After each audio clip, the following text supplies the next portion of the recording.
ಸಾಲ ಮರುಪಾವತಿ ವಿಳಂಬವಾಗಿದ್ದಕ್ಕೆ ಪತ್ನಿ ಮತ್ತು ಪುತ್ರನಿಗೆ ಗೃಹ ಬಂಧನವನ್ನು ವಿಧಿಸಿದ್ದಕ್ಕೆ ಮನನೊಂದು ರೈತ ಆತ್ಮಹತ್ಯೆಗೆ ಶರಣಾಗಿರ್ತಕ್ಕಂಥ ಘಟನೆ ನಡೆದಿದೆ.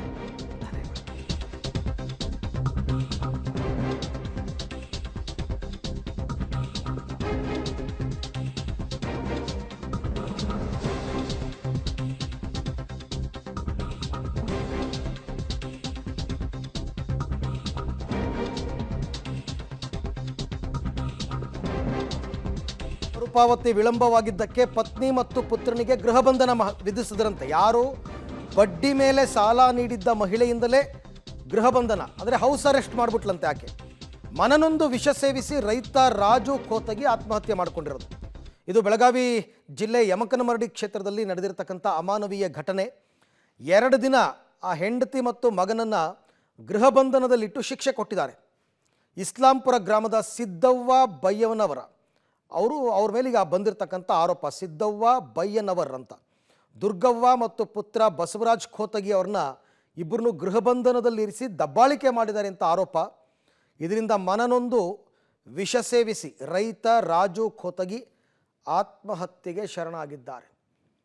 ಅಂದರೆ ಕೊಟ್ಟಿರೋ ಸಾಲನ ವಾಪಸ್ ಕೊಡೋದಕ್ಕೆ ತಡ ಮಾಡಿದ್ದಾರೆ ಅನ್ನೋ ಕಾರಣಕ್ಕೆ, ಅಂದರೆ ಗಂಡನಿಗೆ ಕೊಟ್ಟಿರೋದು ಹೆಂಡತಿ ಮಗನನ್ನು ಗೃಹ ಬಂಧನದಲ್ಲಿ ಇರಿಸಿರೋದು.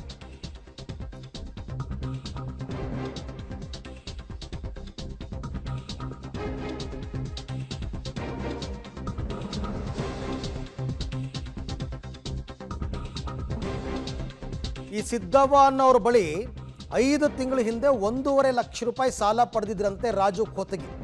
ಅದು ಏನು 10% ಇಂಟ್ರೆಸ್ಟ್ಗೆ 1.5 ಲಕ್ಷಕ್ಕೆ ಪ್ರತಿ ತಿಂಗಳು 10% ಇಂಟ್ರೆಸ್ಟ್ ಕೊಡ್ತಾ ಇದ್ದಂತೆ.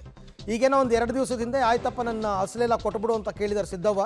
ಆದರೆ 1-2 ದಿನ ಕಾಲಾವಕಾಶ ಕೇಳಿದ್ರಂತೆ.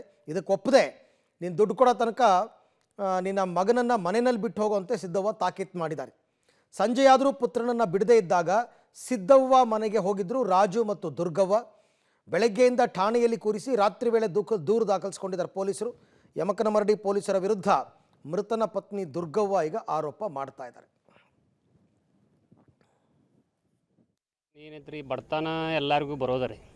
ಸಾಲ ತಗೊಂಡಿದ್ದು ಸಿದ್ದವ್ವ 1.5 ಲಕ್ಷ ರೂಪಾಯಿ 1.5 ಲಕ್ಷ ರೂಪಾಯಿ ಸಾಲ ತೊಗೊಂಡಿದ್ದು. ಇನ್ನೊಂದು 2 ದಿವಸ ನಂಗೆ ವಾದ್ಯ ಕೊಡೇವ ಬಡ್ಡಿ ಕೊಡ್ತೇವೆ ಅಂದ್ರಿ.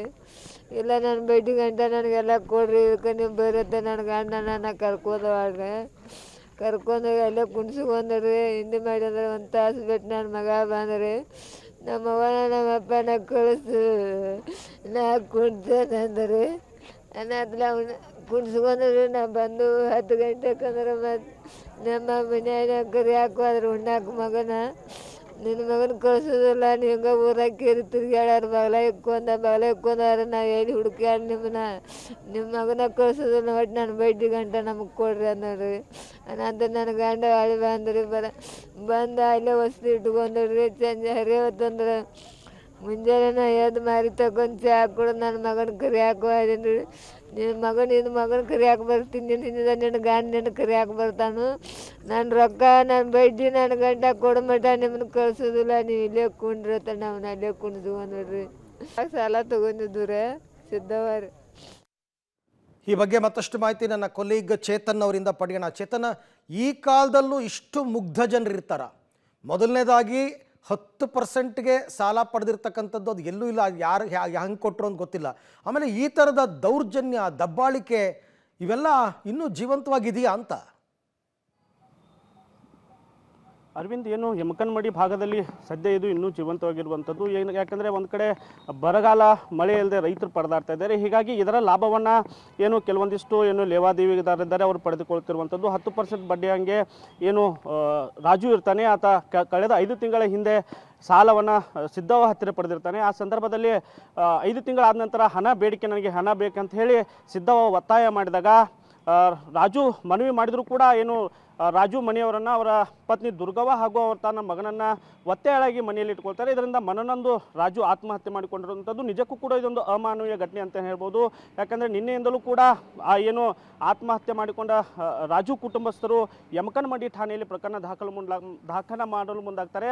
ಆದರೆ ಆ ಸಂದರ್ಭದಲ್ಲಿ ಪೊಲೀಸರು ಪ್ರಕರಣ ದಾಖಲು ಮಾಡಿಕೊಳ್ಳಲು ವಿಳಂಬ ಧೋರಣೆ ಅನುಸರಿಸ್ತಾರೆ ಅನ್ನೋ ಆರೋಪವನ್ನು ಕುಟುಂಬಸ್ಥರು ಮಾಡಿರುವಂಥದ್ದು. ಸದ್ಯ ನಿನ್ನೆ ರಾತ್ರಿ ಹೊತ್ತಿಗೆ ಪ್ರಕರಣ ದಾಖಲಾಗಿ ಈಗ ಪೊಲೀಸರು ಸಿದ್ಧವಳಗಾಗಿ ಹುಡುಕಾಟ ನಡೆಸಿರುವಂಥದ್ದು. Aravind. Okay Chetan, thank you. ತಮ್ಮೆಲ್ಲ ಮಾಹಿತಿಗೆ ಧನ್ಯವಾದ. ಪೊಲೀಸರು ಸ್ವಲ್ಪ ಬಂದೋಬಸ್ತಾಗಿದ್ದರೆ ಇಂತಹ ಘಟನೆಗಳಿಗೆಲ್ಲ ಕಡಿವಾಣ ಹಾಕ್ಬೋದು. ಪೊಲೀಸರ ಗಮನಕ್ಕೆ ಬರದೆ ಈ ಥರ ರಾಜಾರೋಷವಾಗಿ ಬಡ್ಡಿ ವ್ಯವಹಾರ ಎಲ್ಲ ನಡೆಯಲ್ಲ.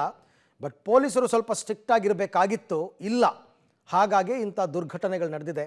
ಮಗ ಮತ್ತು ಹೆಂಡತಿನ 2 ದಿನ ಹೌಸ್ ಅರೆಸ್ಟ್ ಮಾಡಿದ್ರೆ ಎಂಥವ್ರಿಗೆ ತಾನೇ ತಲೆ ಎತ್ಕೊಂಡು ತಿರ್ಗೋಕ್ಕಾಗಲ್ಲ ಹಳ್ಳಿಗಳಲ್ಲಿ. ಹಾಗಾಗಿ ಮನನೊಂದು ಪಾಪ ರೈತ ರಾಜು ಆತ್ಮಹತ್ಯೆಯನ್ನು ಮಾಡಿಕೊಂಡಿದ್ದಾರೆ.